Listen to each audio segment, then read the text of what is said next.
ٹھیک ہے. اور یہ سب ابھی جو کرنٹ سچویشن ہے کشمیر کی تازہ ترین صورتحال کی ہم بات کرتے ہیں. ایک برہان وانی سامنے آیا اور بھارتیوں کی نیندیں حرام ہو گئیں. ابھی جو کشمیر کی صورتحال بنتی ہوئی نظر آ رہی ہے, کتنے مزید ایسے برہان وانی ہمیں نظر آئیں گے جو بھارتیوں کی نیندیں مزید حرام کر دیں گے اور کشمیر کی انفرادی حیثیت دوبارہ سے بحال ہو سکے گی؟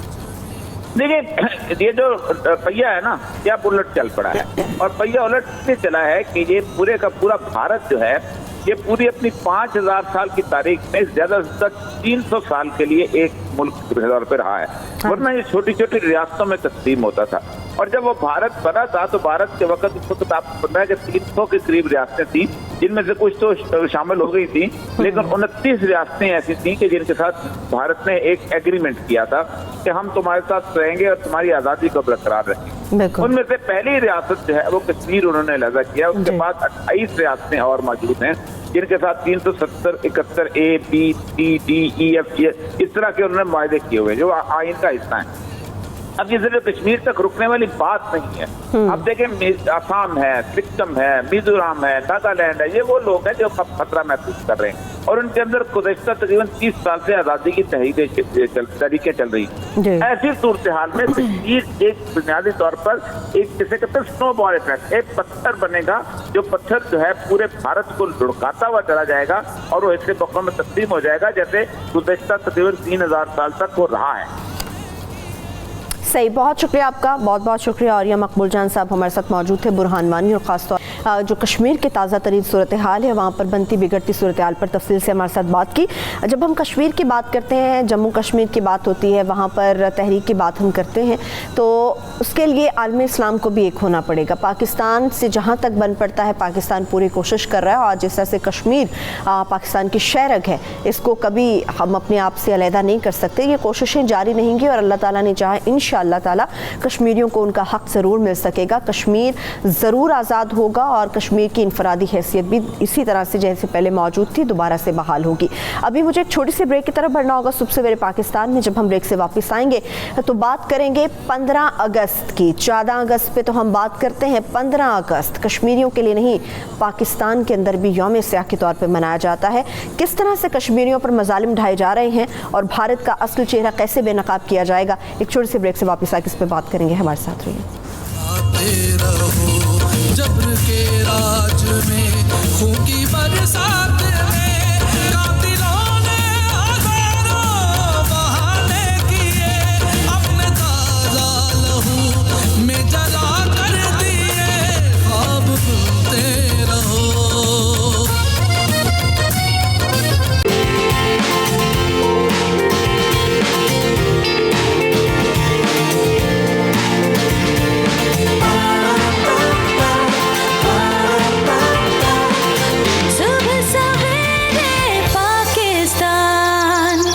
جس طرح سے کشمیر پاکستان کی شہ رگ ہے اس کو الگ نہیں کیا جا سکتا. اگر کشمیری اپنی آزادی کے لیے جدوجہد کر رہے ہیں, لڑائی کر رہے ہیں اور ڈٹے ہوئے ہیں مقصد کے حصول کے لیے, تو پاکستانی اور پاکستان کی پوری قوم, پاکستان کی حکومت, پاکستانی افواج کشمیریوں کے ساتھ شانہ بشانہ موجود ہے اور کشمیر کی آزادی کے لیے ہر لمحہ تیار ہے, ان کا ساتھ بھی دے گی. یوم سیاہ کی جب ہم بات کرتے ہیں 14 اگست کو ہم مناتے ہیں اپنی خوشی کے طور پہ, جشن آزادی کے طور پہ کہ ہمیں ہمارا آزاد ملک ملا اور اس ملک کے اندر ہم آزادی سے سانس لے سکتے ہیں. مگر جس نعمت کو ہم لوگ انجوائے کر رہے ہیں, جس نعمت سے ہم لوگ خوشی محسوس کرتے ہیں, ہماری کوشش بھی ہے اور ہماری دعا یہ رہتی ہے کہ وہ خوشی کشمیریوں کو بھی نصیب ہو اور آزاد کشمیر اور جموں کشمیر ایک ہی حصہ ہو جائیں. ان دونوں کے درمیان جو الگ الگ راستے بنا دیے گئے ہیں کہ باڑ لگا دی گئی ہے, جموں کشمیر پر تسلط ہے بھارتی افواج کا, وہ ختم ہو اور یہ دونوں ایک ہی ہو جائیں اور کشمیر ایک ہو اور وہ آرام سے سکھ چین کے ساتھ اپنی زندگی بسر کر سکیں. 15 اگست چونکہ یوم سیاہ کے طور پہ نہ صرف کشمیری مناتے ہیں بلکہ پاکستانی بھی اس کو یوم سیاہ کے طور پر ہی لیتے ہیں. اس وقت جو صورتحال کشمیر میں بنتی ہوئی نظر آ رہی ہے اور اس کے ساتھ ساتھ کشمیریوں کی جو تحریک ہے وہ کتنی جان پکڑ چکی ہے. کشمیریوں کو مزید کیا کرنا ہوگا, پاکستانی افواج کو, پاکستانی حکومت کو اور پاکستانی قوم کو کیا کرنا ہوگا, عالم اسلام کو کیا کرنا ہوگا, کہاں پر کمیاں کوتاہیاں دور کرنے کی ضرورت ہے. ان سارے معاملات پر بات کرنے کے لیے ہمارے ساتھ دفاعی تجزیہ کار جنرل اعجاز ایوان صاحب موجود ہوں گے. جنرل صاحب, آپ کے وقت کا بے حد شکریہ. ہمارے ساتھ حریت رہنما ہیں یاسین ملک, ان کی اہلیہ مشال ملک بھی موجود ہوں گی, ان کا بھی بے حد شکریہ. مگر اس کے ساتھ ساتھ جب ہم اپنی بات کرتے ہیں, ہم اپنے جوانوں کی بات کرتے ہیں, تو ہم اپنے نو عمر بچوں کی بھی بات کرتے ہیں جو کشمیر کے لیے وہی درد محسوس کرتے ہیں جو ہم کرتے ہیں. اس وقت میرے ساتھ اسٹوڈیوز میں ہمارے ساتھ اسوہ زینب موجود ہیں. یہ پاکستان کی 9 عمر بیٹی ہیں جو کشمیر کے اوپر اپنا اظہار خیال کریں گی. سب سے پہلے جنرل صاحب, آپ سے میں آغاز کرتی ہوں. یوم سیاہ کے طور پہ آج جس طرح سے ہم نے ان تمام رنگوں کو اپنی زندگیوں سے ہٹا دیا, ان تمام رنگوں کو اپنی اسکرین سے ہٹا دیا تاکہ وہ ایک یکجہتی کا اظہار کر سکیں ہم اپنے کشمیری بہن بھائیوں کے ساتھ, کشمیریوں کے ساتھ. پاکستان کے اندر جتنی بھی کوششیں کی جا رہی ہیں یا کشمیری اپنے لیے جتنی بھی جد و جہد کر رہے ہیں, بھارت کو کیا لگتا ہے کہ اس طرح کا تسلط وہ اگر برقرار رکھے گا تو ان کی اس تحریک کو دبانے کی کوشش اس کی کامیاب ہو سکے گی؟ جی سرور, تھینک یو ویری مچ. میں سمجھتا ہوں کہ انشاءاللہ ایک ٹرننگ پوائنٹ آ گیا ہے, ایک ڈیسائسو مومنٹ آ گیا ہے, اور اب کشمیر کے اوپر ہندوستان نہ اپنا تسلط ہمیشہ قائم رکھ سکتا ہے, نہ کشمیری اس کے تسلط کو قبول کریں گے, اور نہ پاکستان ایک خاموش تماشائی کی طرح بیٹھ کے سیاسی بیانات دیتا رہے گا. اب ایک عملی جد و جہد شروع ہو چکی ہے, اور آج ایک جو بہت بڑی چینج آئی ہے وہ یہ ہے جو ہمارے حکومت پاکستان نے ایک ریکویسٹ کی تھی سلامتی کونسل کو اسپیشل اجلاس بلانے کے لیے کشمیر کے اوپر, آج اس کو ایکسیپٹ کر لیا گیا ہے, اور تقریباً 50 برس کے بعد Kashmir specific national security council, UN security council کا اجلاس بلایا گیا ہے. یہ میں سمجھتا ہوں ایک سی چینج ہے, ایک بہت بڑی اوپننگ اور اپرچونٹی ملی ہے کشمیر کے لوگوں کو, پاکستان کو, اور وہ ادارہ جس کا قیام ہی امن کے قیام کے لیے لایا گیا تھا, وجود میں آیا تھا, UN سیکیورٹی کونسل, ان کا بھی اب ایک امتحان ہے, اور وہ جو طاقتور ممالک ہیں ان کا ایک مورل امتحان ہے, اخلاقی جواز ہے, جس پہ انہوں نے آ کے اپنی لب کشائی کرنی ہے, بات دینی ہے, اوپینین دینے ہیں, اور یہ فیصلہ کرنا ہے کہ اب کشمیر میں ہونے والے ظلم کو کیسے روکا جائے, اور اس خطے کے تقریباً جو 1.25 ارب کی آبادی ہے 2 ممالک میں, ان لوگوں کے مقدر کو, امن کو ان کا مقدر کیسے بنایا جائے. تو یہ ایک بڑا ڈیسائسو مومنٹ ہے جہاں ہم آ گئے ہیں, اینڈ امید ہے کہ ہماری حکومت اپنی مکمل تیاری کے ساتھ اس مقدمے کو جا کر UN سیکیورٹی کونسل کے سامنے رکھے گی, اور پھر دنیا اس کا جائزہ لیتے ہوئے جو کشمیر میں ظلم اور بربریت ہو رہی ہے, جو پیلٹ گنز کا استعمال ہے, اب کلسٹر بامز انہوں نے استعمال کرنے شروع کر دیے ہیں, عورتوں کی عصمت دری کی گئی ہے, اور تقریباً 70,000 سے زیادہ شہادتیں ہو چکی ہیں. تو ان تمام چیزوں کا ایک جو منطقی انجام ہے اس کی طرف قدم اٹھا دیا گیا ہے, مجھے پوری امید ہے کہ انشاءاللہ اب ریلیف یا آزادی جو کشمیر کے عوام ہے ان کا مقدر بن چکی ہے انشاءاللہ تعالیٰ. جنرل صاحب, آپ نے بڑی زبردست بات بتائی ہے, پاکستان کے حوالے سے جو کوششیں کی جا رہی ہیں, قابل تحسین ہے کہ پاکستان ہر اس فورم پہ آواز اٹھاتا ہے جہاں پر وہ سمجھتا ہے کہ یہاں سے کچھ نہ کچھ پازیٹیو رسپانس ملے گا یا کچھ مدد مل سکتی ہے. مگر اگر بھارت کے ہم چہرے کی بات کرتے ہیں تو بھارت کسی بھی فورم پر جانے کے بجائے ہٹ درمی کا مظاہرہ کرتا ہے, ڈھیٹ پن کا مظاہرہ کرتا ہے, جو اس کا دل چاہتا ہے بنا کسی فورم کا دروازہ کھٹکھٹائے وہ اپنا کام کر جاتا ہے. تو دنیا کو اور جو پاورز ہیں جو ہینڈل کر رہی ہیں پوری سچویشن کو, ان کو بھارت کا مکرو چہرہ نظر کیوں نہیں آتا؟ جی میرے خیال میں سربت ابھی ان کو چہرہ نظر آ گیا ہے. ان کو جو ایکسٹریمزم ہندوستان میں ہو رہی ہے, جس طریقے سے مائنورٹیز کو سپریس کیا جا رہا ہے, اور جس مائنڈ سیٹ کے ساتھ مودی اور BJP حکومت کر رہی ہے, اب وہ دنیا پر بالکل عیاں ہو چکا ہے. وہاں دلتس کی حالت دیکھیں, کرسچنز کی حالت دیکھیں, 20 کروڑ مسلمانوں کی حالت دیکھیں, 2 کروڑ کشمیریوں پر تو ظلم کے پہاڑ توڑ دیے گئے. وہاں پر سکھوں کے ساتھ ہونے والی زیادتیاں دیکھیں. تو اس طرح وہاں 16 کے قریب آزادی کی موومنٹس اس وقت چل رہی ہیں جو لوگ ہندوستان کے ساتھ رہنا نہیں چاہتے. تو یہ جو ایک سپریشن کا ماحول ہے, جو طاقت کے ذریعے حکومت کرنے کا ایک رواج ہے جس کو ابھی نریندرا مودی گورنمنٹ آگے بڑھا رہی ہے, اب میرے خیال میں یہ بے نقاب ہو چکے ہیں اور دنیا نے بھی اس کا احساس کرتے ہوئے آج 50 برس کے بعد پہلی دفعہ یونائٹڈ نیشن سیکیورٹی کونسل کا اجلاس کشمیر کے اوپر بلا لیا ہے. خود آپ لوگ سبھا سے اٹھنے والی آوازیں دیکھیں کہ ششی تھرور بھی چلا کے کہہ رہے ہیں کہ یہ ظلم ہے, اس کو بند کریں, آپ ایسا نہیں کر سکتے. چدمبرم بھی یہی بات کہہ رہے ہیں جو فارمر انٹیریئر منسٹر ہندوستان کے رہے ہیں. خود پریانکا گاندھی کہہ رہی ہیں, راہل گاندھی کہہ رہے ہیں, کانگریس والے تمام لوگ چلا کے کہہ رہے ہیں. پھر ادھر ریلیز نکلی ہیں ہندوستان کے اندر کہ یہ ظلم بند ہونا چاہیے اور یہ جو ناانصافی کا سلوک روا رکھا گیا ہے کشمیریوں کے ساتھ, اس کو بند ہونا چاہیے. بالکل بالکل. جو آج پہلی دفعہ 70 برس کے بعد جو یونینسٹ ہیں, جن میں شیخ عبداللہ فیملی ہے اور محبوبہ مفتی صاحبہ ہیں, انہوں نے بھی آج پہلی دفعہ کہا ہے, جو ہمیشہ ہندوستان کے ساتھ الحاق کے حامی رہے ہیں, انہوں نے پہلی دفعہ کہا ہے کہ ہم نے دو قومی نظریے کا ساتھ نہ دے کر بہت بڑی غلطی کی تھی اور آج ہمیں احساس ہو گیا ہے کہ مسلمانوں کے ساتھ ناانصافی ہندوستان میں ہو رہی ہے, ہم نے غلطی کی ہے. تو یہ جو حالات یہاں تک پہنچے ہیں آپ دنیا کو بھی نظر آ رہے ہیں. بالکل جنرل صاحب, آپ بالکل ٹھیک بات کر رہے ہیں کہ جس طرح سے وہاں پر بہت سارے رہنما سیاسی عادتیں اور اپوزیشن کے لوگوں کی طرف سے آوازیں اٹھنا شروع ہو گئی ہیں بھارت کے اپنے اندر سے, اور خاص طور پہ لمحہ فکریہ ہے کیونکہ اپنے ہی ہندو نوجوان ہندو اسٹوڈنٹس ہیں جو اس کے خلاف آواز اٹھا رہے ہیں.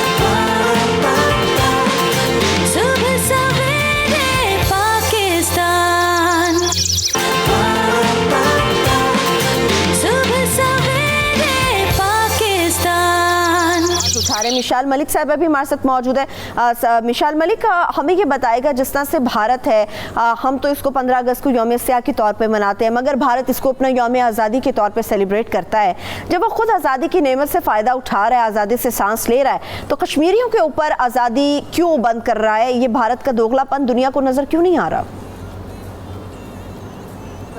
ایک ایسی قوم کو آزادی سیلیبریٹ کرنے کا جس نے پوری ایک قوم کا حق خود ارادیت, آزادی کا, آئیڈینٹی کا حق چھینا ہو. تو یہ اقدام جو پاکستان نے کیا ہے ہم اس کو ویلکم کرتے ہیں, کشمیری قوم بھی ویلکم کرتی ہے, اور ہمارا تو ہر دن ہی بلیک ڈے ہے اگینسٹ.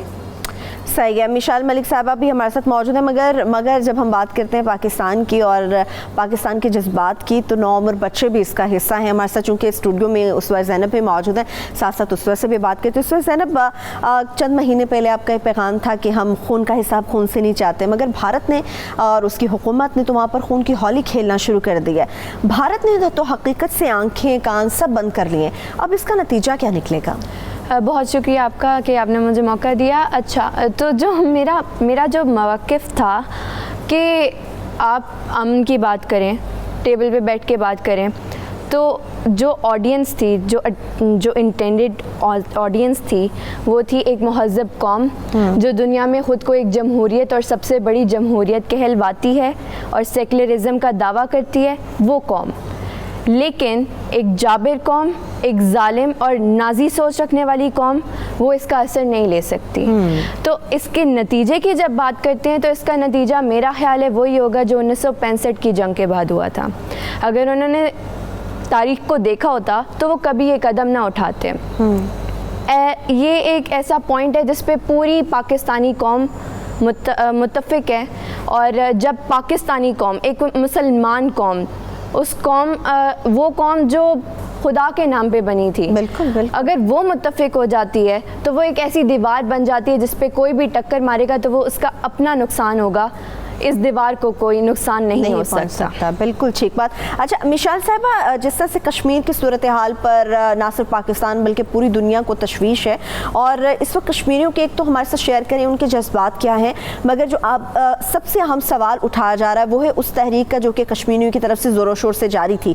اگر تو کرفیو اٹھ جاتا ہے کشمیر سے, تو کیا تحریک آزادی پہلے سے زیادہ زور و شور سے ہمیں اٹھتی ہوئی نظر آئے گی, یا آپ کو لگتا ہے کہ کہیں نہ کہیں معاملات ہمیں تھوڑے نیچے دبتے ہوئے نظر آئیں گے؟ خون میں تو ڈیفینیٹلی زیادہ خون معصوم ہمارے کشمیر بہن بھائیوں کا بہے گا سڑکوں کے اوپر، کیونکہ ہم خون کا آخری قطرہ بھی دیں گے مگر اپنا جو ہمارا جو اونرشپ کا رائٹ ہے اپنی زمین کا، جو ہماری ملکیت کا رائٹ ہے وہ تک چھین لیا ہے کہ ان کی آکوپیشن آلریڈی ہے لاکھوں کی تعداد میں۔ آرٹیکل 370 کو ہٹا کے انہوں نے ہر قانون کو، دنیا کا قانون توڑ دیا ہے، UN کی قراردادوں کا، تو بہت زیادہ یہ خونی قسم کی۔ یہ جس طرح سے آپ نے دنیا کی بات کی ہے مشال صاحبہ، 72 سال سے اگر میں بات کروں کشمیری اپنی اس آزادی کی جنگ کو لڑ رہے ہیں اور تحریک آزادی میں بھرپور کردار ادا کر رہے ہیں، کیا آپ کو نہیں لگتا وہ وقت آ گیا ہے 72 سال سے کشمیری اس ایسے مرحلے میں اس تحریک کو لے کر داخل ہو چکے ہیں کہ اب دنیا کو اس میں اپنا کردار ادا کرنا ہوگا؟ ہندوستان کی بھول رہی ہے، شروع سے 70 سال سے اوپر ہو گیا ہے، ہمارا حق خود ارادیت کا جو سینٹیمنٹ ہے آزادی کا وہ دبا نہیں سکے، مگر اس کی پرائس ہم نے بہت بہت ہیوی پے کی ہے، لاکھوں شہادتیں، نسل در نسل قربانیاں دی ہیں کشمیری قوم نے، مگر یہ اس وقت جس لیول پہ مودی سرکار ہے، جو وحشی، جو خونی درندوں کی طرح ان کی آرمی جس طریقے سے دہشت گردی کر کے ہمارے پورے قوم کو قبضہ کیا، یرغمال بنایا ہوا ہے، اس کے اندر ان کی اب پوری قوم کو انہوں نے انڈیا کو کہہ دیا آؤ قبضہ کرو، اور آرمی کی تعداد بھی بڑھا دی ہے، تو یہ بہت ہی خطرناک بات ہے۔ ٹھیک ہے، مگر مشال صاحبہ جو ایک تشویشناک خبریں ہمیں موصول ہو رہی تھیں یاسین ملک صاحب سے متعلق، ان کی طبیعت سے متعلق، ان کی صحت سے متعلق، یہ بھی پوری پاکستانی قوم جاننا چاہتی ہے کہ کیا آپ کا یاسین ملک صاحب کے ساتھ کوئی رابطہ بحال ہوا، کیا ان سے آپ کی کوئی بات ہو سکی، ان کی خیریت دریافت ہو سکی کہ اب ان کی طبیعت کیسی ہے، ان کی صحت کیسی ہے؟ دیکھیں کوئی رابطہ میرا ڈائریکٹ ان سے بات ہی نہیں ہوئی ہے، 5.5 مہینے ہو گئے ہیں اس بات کو، اور جو بہت کم جو بھی رابطہ ہوا اس سے یہی پتہ چلا ہے کہ ان کی وہ ابھی تک زندہ ہیں، اللہ کا شکر ہے، مگر ان کی حالت بہت سخت خراب ہے اور ان کو فوراً ہاسپٹلائز ICU میں بھیجنا چاہیے۔ پٹیشن بھی ہم نے دائر کی ہوئی ہے، مگر ابھی تک ہندوستان کی جو سرکار ہے جو کہ وہ مان نہیں رہی ہے، ان کو بھیج نہیں رہی ہے، ساری ذمہ داری انہی پر ہے۔ اللہ نہ کرے جو اس حالت میں یاسین صاحب اس وقت ہیں تو وہ جس طرح وہ تڑپ رہے ہیں ایک ڈیتھ سیل میں، کچھ بھی ممکن ہے ہندوستان کی طرف سے، اس لیے میں اپیل کرتی ہوں انٹرنیشنل آرگنائزیشنز کی کہ وہ یہ یاسین صاحب کو رہا کرنے کے لیے آواز۔ ٹھیک ہے، لاسٹلی مشال ملک میں آپ سے یہ جاننا چاہوں گی بالکل آخر میں کہ جس طرح سے ہم دنیا بھر کی توجہ اس طرف مبذول کرا رہے ہیں اور بے شک دنیا کو پتہ چل چکا ہے کہ بھارت کا مکروہ چہرہ کیا ہے، کشمیر کے اندر کیا مظالم ڈھائے جا رہے ہیں، مگر ایک روایتی بیانات کا سلسلہ ہم دیکھتے ہیں، کچھ ہوتا ہے تو ایک روایتی بیانات آتے ہیں، مختلف ممالک سے آتے ہیں، مگر سفارتی دباؤ ابھی تک بھارت پہ نہیں ڈالا جا رہا ہے، یہ صرف روایتی بیانات تک محدود رہے گا یا آپ کو لگتا ہے کہ اس بے حسی سے بھی پردہ اٹھانے کی اب ضرورت پڑ گئی ہے؟ دیکھیں دنیا کی طرف سے آ رہے ہیں، یونائٹڈ نیشنز کو بھی بہت تشویش ہے، انٹرنیشنل میڈیا بھی بہت زیادہ بتا رہا ہے اس وقت، ایکسپوز کر رہا ہے، جو BBC کی ساؤتھ ایشیا کی بیورو چیف ہیں انہوں نے بھی ویڈیوز لانچ کی ہیں جس کے اندر ایک جینوسائیڈ جو اس وقت فائرنگ شیلنگ ہو رہی ہے، ہر گھر سے لوگ باہر نکلے ہیں، احتجاج کریں، یہ بدترین خونی انتقام ہندوستان لے رہا ہے، مودی کے بس میں ہو تو وہ تو خود ٹینکوں پہ بیٹھ کے سب کو ہمیں اڑا دے، اتنا زیادہ وہ وحشی ہوئے ہیں سارے کے سارے، یہ بہت خطرے کی بات ہے، اور یہ ایک نیوکلیئر فلیش پوائنٹ ہے، یہ پیلسٹائن نہیں ہے، یہ ایک نیوکلیئر فلیش پوائنٹ ہے، اور یہ بہت ایسکلیٹ ہو گیا ہے معاملہ، اور اس کو کام ڈاؤن کہیں سے نہیں کیا جا رہا ہے، ان کے پر کوئی دباؤ نہیں ڈالا جا رہا کہ سینکشنز لگائی جائیں، تو یہ تو فل فلیج اس خطے کی اور پوری دنیا کی World War 3 کی طرف جا رہے ہیں۔ ٹھیک ہے، ہم سب کی دعائیں آپ کے ساتھ ہیں، کشمیریوں کے ساتھ ہیں، یاسین ملک صاحب کی صحت سے متعلق بہت ساری دعائیں ہیں، اللہ تعالیٰ ان کو صحت یاب کرے اور اسی طرح وہ پہلے کی طرح آئیں اور کشمیریوں کو ریپرزینٹ کریں۔ بہت شکریہ مشال ملک صاحبہ، آپ نے اپنا قیمتی وقت نکالا۔ جنرل صاحب، آپ نے مشال صاحبہ کی گفتگو سنی، مگر شاید کہیں نہ کہیں یہ ایلیمنٹ بھی پایا جا رہا ہے کہ بھارت شاید یہ سوچ رہا ہے کہ کشمیریوں پر مزید دباؤ بڑھائے گا، ان کی انفرادی حیثیت کو ختم کرے گا، جو تحریک آزادی ہے کشمیر کی اس کو کہیں نہ کہیں دبایا جا سکے گا۔ آپ کو لگتا ہے کہ اگر آرٹیکل 370 ختم کر دیا جاتا ہے، انفرادی حیثیت بحال ہو بھی جاتی ہے، تو تحریک آزادی میں وہی جان رہے گی یا اس سے زیادہ زور و شور سے ہمیں وہ تحریک بڑھتی ہوئی نظر آئے گی؟ سرور دیکھیں، ہم جس بہت بڑی ریالٹی کو نظر انداز کر رہے ہیں اس کی طرف آپ توجہ دیں۔ آج پہلی بات یہ ہے کہ جیسا پہلے میں نے آپ کو بتایا، 50 برس کے بعد UN سیکیورٹی کونسل نے کشمیر کے اوپر اجلاس بلا لیا ہے، جس کے 10 ممبر ہیں، 5 پرماننٹ ممبر ہیں اور 10 اس کے علاوہ ہیں، تو یہ اتنا ہی بڑی جو سفارتی کامیابی ہے، یہ بیانات سے نہیں ملی، یہ عملی اقدامات سے ملی ہے۔ اس لیے یہ کہنا کہ کیا ہم محض بیان دیتے رہیں گے، بیان نہیں ہے. آج اس وقت جب آپ یہ سورج طلوع ہو چکا ہے تو آپ دیکھیں گے آج لندن میں بہت بڑا جلوس نکلے گا، آج امریکہ میں جلوس نکلیں گے، آج ہر جگہ یوم سیاہ جرمنی میں جلوس نکلیں گے. ہمارے سفارت خانے ہر جگہ پہ ایکٹیو ہیں. اس وقت ہمارے جو فارن منسٹر ہیں ان کی بات رشیا کے فارن منسٹر کے ساتھ ہو چکی ہے کہ آپ نے ہمیں یونائٹڈ نیشن سیکیورٹی کونسل کے اجلاس میں آپ نے ہماری مدد کرنی ہے. تو انہوں نے کہا جی ہم بالکل آپ کی مخالفت نہیں کریں گے. اگر آپ تاریخ کو تھوڑا سا وزٹ کریں دیکھیں تو جب پہلے یو این سیکیورٹی کونسل کا اجلاس کشمیر پہ ہوا تھا تو رشیا نے ویٹو کیا تھا، یو ایس ایس آر نے ویٹو کر دیا تھا اس کو، اور آج وہ کہہ رہے ہیں کہ ہم اس کے خلاف نہیں جائیں گے جو آج تحریک پیش ہوئی ہے. تو یہ آپ ہماری جو سفارتی کوششیں ہیں، جو ہماری ڈپلومیسی ہے، آج اس کی بہت بڑی ایک لینڈ مارک کامیابی ہے کہ ہم 50 برس کے بعد کشمیر اسپیسیفک اجلاس بلانے میں کامیاب ہو گئے ہیں. تو ایک تو یہ بات ہے جس کو ذہن میں رکھنا ہے. صحیح. آج جب یو این سیکیورٹی کونسل ملے گی، اس اجلاس میں جب ملے گی تو اس وقت کشمیر کا یہ حالت نہیں رہنے دی جائے گی. اب اس میں تبدیلی آئے گی گراؤنڈ ریالٹیز میں. جو آپ کا سوال تھا یہ ایک ٹکنگ بام ہے، اور اب کشمیریوں کو بزور بازو یا گن پوائنٹ پر خاموش نہیں کروایا جا سکتا. جیسا آپ نے اپنے انٹرو میں کہا تھا، برہان وانی نے اس میں ایک نئی روح پھونک دی ہے، اور اب قربانیاں جس سطح پہ پہنچ چکی ہیں وہاں سے اس کا پیچھے ہٹنا ریورسل ناممکن ہے. اب یہ ٹکنگ بام ہے، جس دن کرفیو اٹھے گا یہ حالات ہندوستان کے لیے بے قابو ہو جائیں گے. انشاءاللہ تعالیٰ پوری قوم کی دعائیں، اور انشاءاللہ یہ کرفیو ضرور اٹھے گا اور تحریک آزادی اس سے بھی کہیں زیادہ زور و شور سے آگے بڑھتی ہوئی نظر آئے گی. اور انشاءاللہ کشمیری عوام بھی آزادی کی نعمت سے یقینی طور پہ اللہ تعالیٰ کی طرف سے چاہا تو جلد ہی انہیں آزادی کی نعمت میسر آ سکے گی. بہت شکریہ آپ کا جنرل صاحب، آپ نے اپنا قیمتی وقت صبح سویرے پاکستان کے لیے نکالا.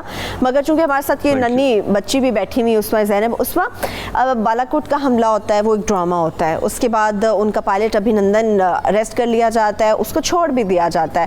جو بھی کیا جاتا ہے پاکستان کی طرف سے ڈنکے کی چوٹ پہ کیا جاتا ہے اور پوری دنیا اس سے واقف ہے.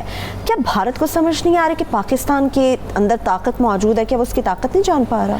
شاید میرا تو خیال یہ ہے کہ وہ طاقت کے نشے میں اتنا اندھا ہو گیا ہے کہ اس کو اپنے سامنے کھڑی ہوئی موت نظر نہیں آتی. It's not only the government and the army that they should be aware of. Pakistani نوجوان ان میں اتنا جذبہ ہے کہ وہ بھی ان کو ان کی نیندیں حرام کرنے کے لیے کافی ہے. اور ہم ان اسلاف کے پیروکار ہیں، کچل ڈالا تھا جنہوں نے پاؤں میں تاجے سرے دارا.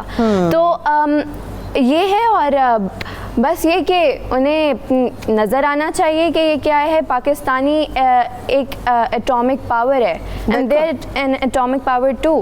اگر یہ اٹامک پاورز کو لائٹ کرتی ہیں تو اس کا نقصان نہ صرف پاکستان کو ہوگا، اس سب کانٹیننٹ کو ہوگا، بلکہ پوری دنیا میں یہ آگ پھیلے گی. ٹھیک ہے. اچھا، اگر ہم کہیں اس وقت آپ بھارت کے لیے کوئی پیغام دینا چاہیں، بھارت کے لیے ہم ہمیشہ پیغام مانگتے ہیں اس قوم کے لیے، کشمیریوں کے لیے، اپنے لوگوں کے لیے، مگر آج میں اگر آپ سے کہوں کہ آپ بھارت کو کوئی میسج دینا چاہ رہی ہیں تو وہ ہمارے ساتھ شیئر کریں. دیکھیے، میرا پیغام بھارت کو یہی ہے جو پوری قوم کا ہے، گورنمنٹ کا ہے، آرمی کا ہے، نوجوانوں کا ہے، کہ ہم اس ظلم کو نہیں مانتے اور کشمیر ہمارا ہے انشاءاللہ. اور اس کے جو میری ویڈیو تھی اس کا اگلا حصہ اس کو ہمارے ساتھ آپ شیئر کر لیجئے. اچھا، کل بھی ہم یہی سمجھتے تھے اور آج بھی ہماری سوچ یہی ہے کہ خون اپنا ہو یا پرایا ہو، نسل آدم کا خون ہے آخر. جنگ مشرق میں ہو کہ مغرب میں، امن عالم کا خون ہے آخر. اس لیے اے شریف انسانوں، جنگ ٹلتی رہے تو بہتر ہے. آپ اور ہم سبھی کے آنگن میں شمع جلتی رہے تو بہتر ہے. لیکن تم نے اس امن کی شمع کو بجھانے کی ٹھان لی ہے. تیرا کشمیر پہ مسلط ہونے کا نہ کوئی جواز نہ کوئی قانون ہے. تیرے اپنے ہی آئین میں اس طرح کا جبر حق خود ارادیت کا خون ہے. دراصل تیرے سر پہ سوار آج پھر جنگی جنون ہے. وقت آنے پر جب کشمیر کا ایک ایک بچہ برہان وانی بن کے نکلے گا تو پھر تیرے سر سے یہ جنگی جنون اترے گا، کیونکہ تجھے خبر نہیں کہ لہو